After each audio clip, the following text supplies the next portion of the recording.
Gênesis, capítulo 18, versículo 12, que se segue, diz: Assim, pois, riu-se Sara consigo, dizendo: terei ainda deleite depois de haver envelhecido, sendo também o meu senhor já velho?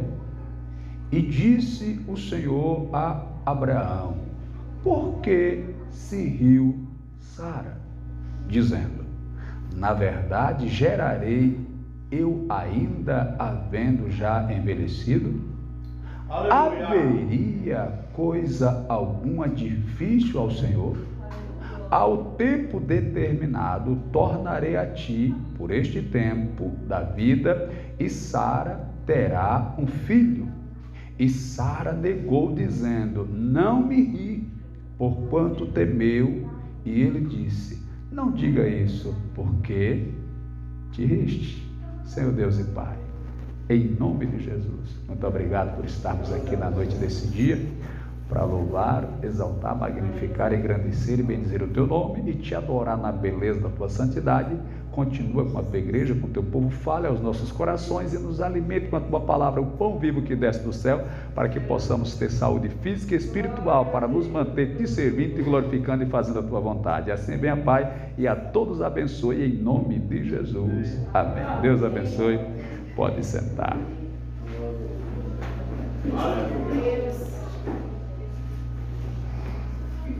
Quando Deus quer abençoar alguém, Deus ele vai criar exigências. Deus ele vai criar critérios para poder nos abençoar. E o principal critério, a principal exigência de Deus é que a gente acredite no que Ele nos promete. Que a gente tenha fé naquilo que Ele nos fala. Está escrito que sem fé é impossível agradar a Deus. Então esta é a principal exigência de Deus. É o principal critério de Deus para que sobre as nossas vidas recaiam as suas bênçãos. Deus exige que a gente creia, porque está escrito: se creres, verás a glória de Deus. Em outras palavras, se você crer, eu vou fazer o milagre. Se você crer, eu vou abrir a porta. Se você crer, eu vou curar. Se você crer, eu vou expulsar o mal. Se você crer, então, a exigência de Deus é que nós devemos crer na sua palavra, na sua promessa, para que Ele possa, assim, realizar o propósito, o objetivo. No entanto, a gente vê uma pessoa que está recebendo uma promessa, está recebendo a palavra, e ela vai rir do que Deus falou. Aleluia.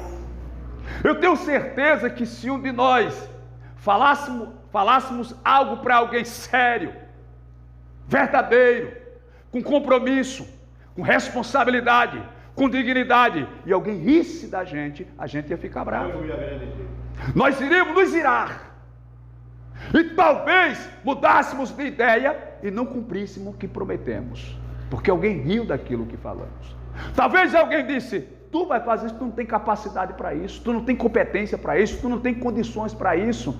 Aonde é que tu vai conseguir fazer isso? Olha que você tem, então isso vai gerar em você uma ira. E foi exatamente o que aconteceu quando Deus enviou o anjo até Abraão. E falando para Abraão, Sara está por trás da porta da tenda, da cortina, e ouve quando o anjo diz para Abraão: ó, daqui a 1 ano eu vou retornar aqui, e Sara, tua mulher, vai estar de posse de uma criança. Aleluia. Aleluia. Sara está com cerca de 90 anos. Então ela vê isso impossível. Ela disse: não tem como.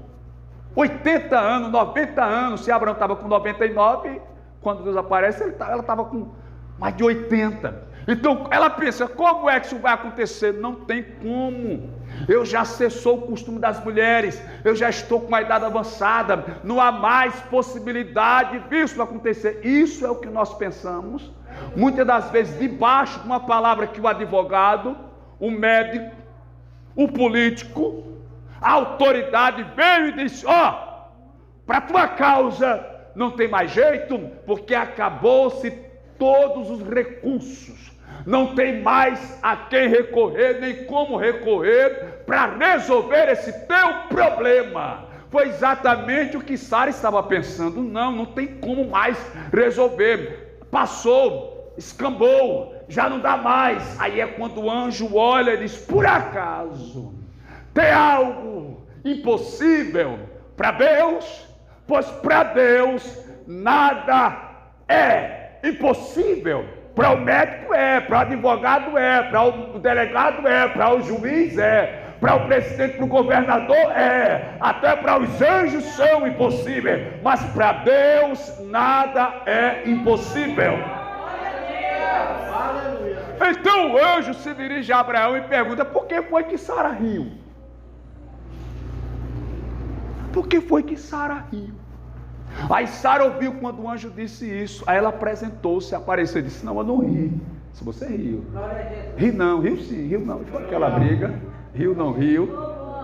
Ela ficou com medo da mão do anjo, da mão do Senhor, e negou. Além de não crer, mentiu. Olha só a condição que Sara estava diante de Deus, do Deus que lhe fez a promessa. Veja que complicação. Aí talvez alguém diga assim: não, pastor, mas se Deus operou o milagre, foi por causa da fé de Abraão. Abraão é o pai da fé. A gente o considera o pai da fé. É um homem de muita fé. Veja, ele pegou o filho, levou para a terra de Moriá, para lá no monte sacrificar. Ele acreditava que Deus poderia fazer ele ressuscitar das cinzas. Então foi por causa da fé de Abraão. E se eu disser para você que Abraão também riu? E se eu provar para você que Abraão também riu? Eita glória! Aleluia! Está no capítulo antes, capítulo 17 e versículo 17. Pode conferir aí. Gênesis 17 diz assim: então caiu Abraão sobre o seu rosto e riu-se e disse no seu coração: a um homem de 100 anos há de nascer um filho, e conceberá Sara na idade de 90 anos? Aleluia! Não foi só Sara, Abraão também riu, irmão. O pai da fé também riu da promessa. Mas a pergunta aqui não quer calar: por que foi que Deus operou o milagre? Mesmo Sara e Abraão rindo. Porque se alguém ri do que Deus fala, é porque não crê, irmão. Não é? Imagine Sara com aquela cara de deboche. Entendeu? Sei como é que é essa, não sei lá.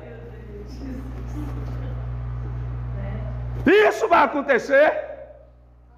Eu sei que Deus é grande, é poderoso, mas eu dar à luz o filho com 90 anos, o meu senhor com 100. O Abraão riu, me desculpe. Ele disse: mas nem Viagra tem aqui, como é que 100 anos? Só que eu vou contar um negócio para vocês. Depois que Sara morreu, Abraão casou de novo com quem tudo desejou, parece que os 7 ou foi 8 filhos, viu?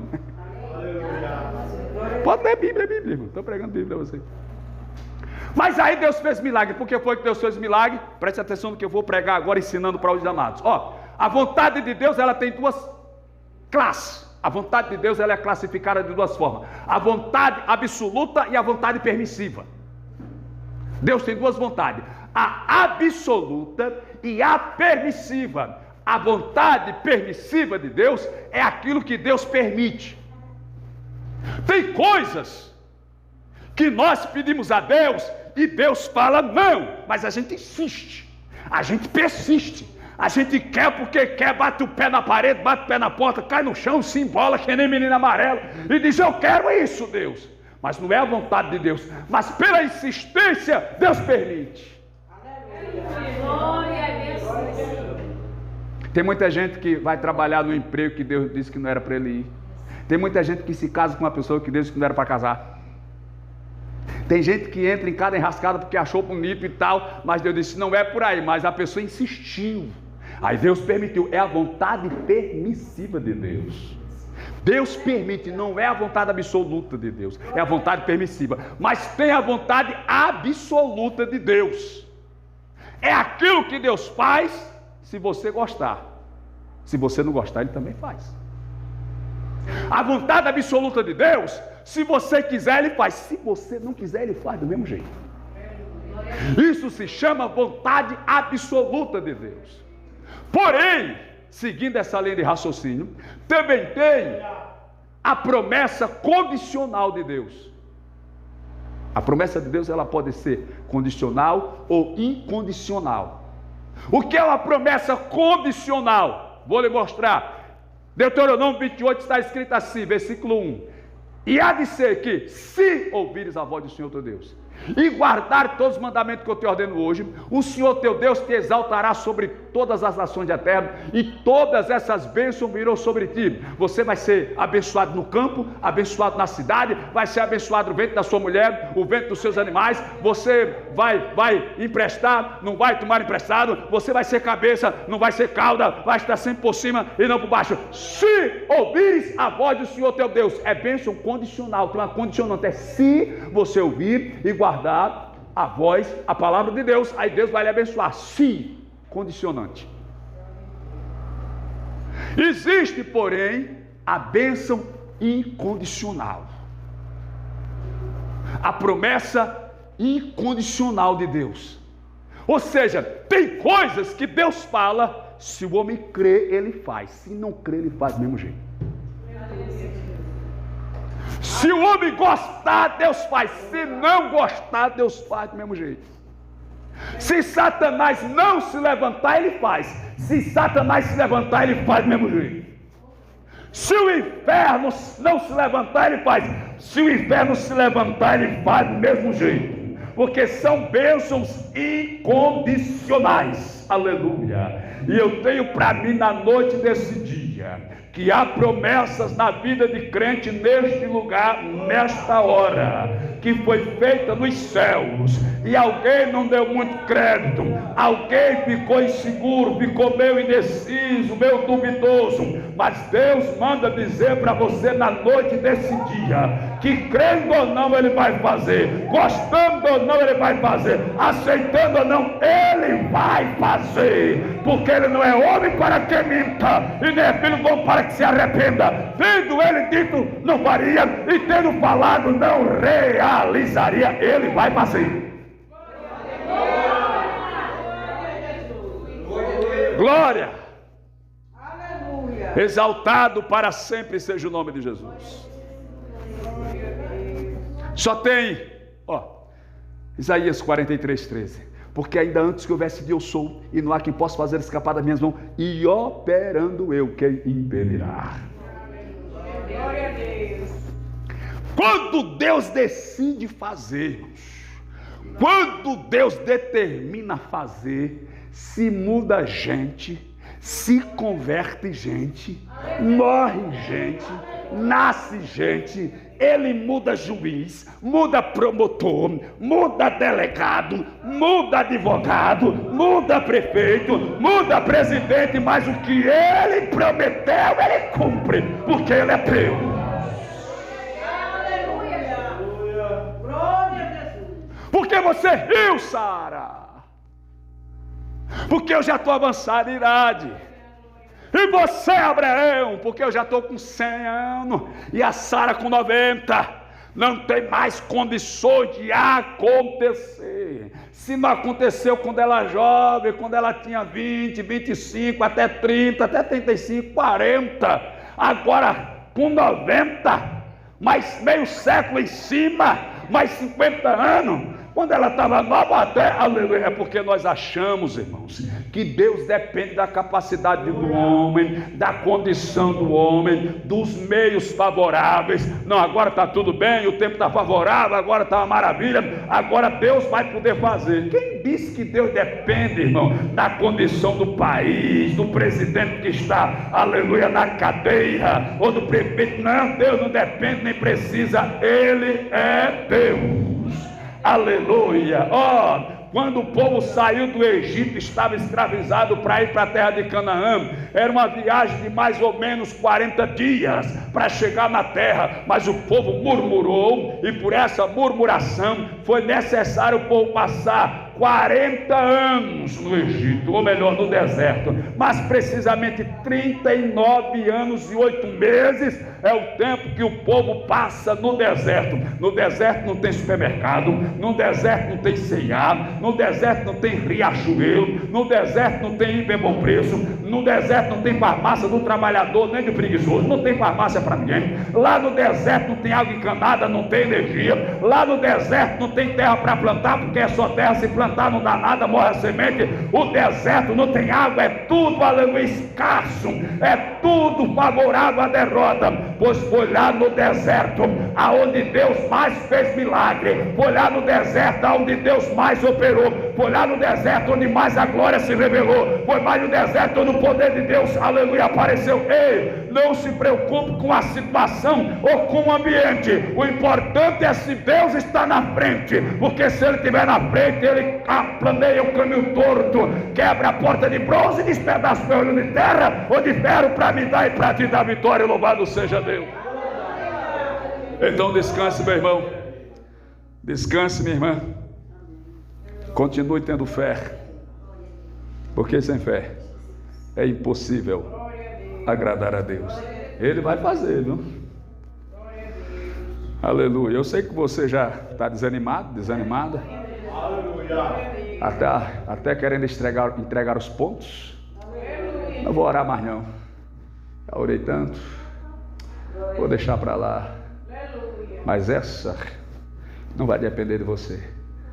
Lembra lá de 2 Crônicas, parece que é o capítulo 20, onde o profeta diz assim: nesta peleja você não precisa pelejar. Olha, ele está dizendo, irmãos, que nós temos que lutar pela nossa vitória, entendeu? A vitória para crente tem que ser lutada, guerreada, batalhada. Você tem que lutar. Por isso que ele diz: nesta peleja você não precisa pelejar. Ele especificou que naquela peleja eles não iam precisar lutar, Deus ia pelejar por eles e ia dar vitória. E isso ainda continua na agenda de Deus. Tem peleja que você não precisa pelejar, não precisa lutar, não precisa mexer um dedo. Aí Deus vai, decreta, assina, carimba. Quando você pensa que não, a vitória bate na sua porta e você recebe a bênção. Amém? Fique de pé, por gentileza.